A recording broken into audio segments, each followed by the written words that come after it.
There's sort of two angles to that. So there's the value angle, and I think most economists and certainly the RBA themselves would say the Aussie still looks overvalued on a peak purchasing parity basis.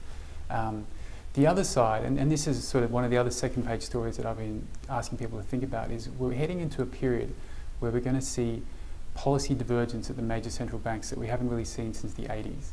It's very rare for the main central banks in the world to be too far apart in where they are in their tightening versus easing cycles.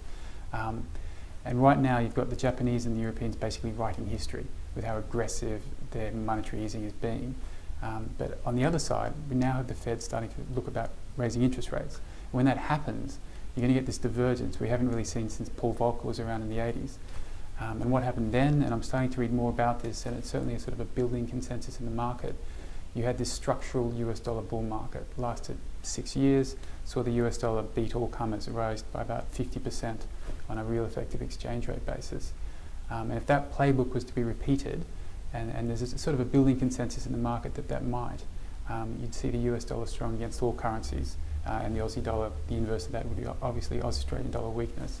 So there's sort of two sides to that. You've got the Aussie still looks overvalued on sort of any economic basis, plus we're going into a period where we might see sort of a structural US dollar bull market that could last quite a time.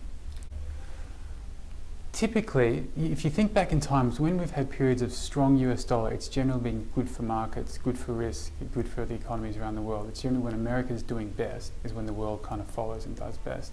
That was certainly the case in the last US dollar bull market in the early noughties when you had the big tech boom, and then again in the 80s and the 90s. So look, the US loses competitiveness, but it also means when with a rising US dollar, what's happening, there's a lot of capital flowing into America. Why is it flowing into America? Because that's where the opportunities are. It is still the most vibrant, the most versatile economy in the world, and when it gets going, it really carries all the ships.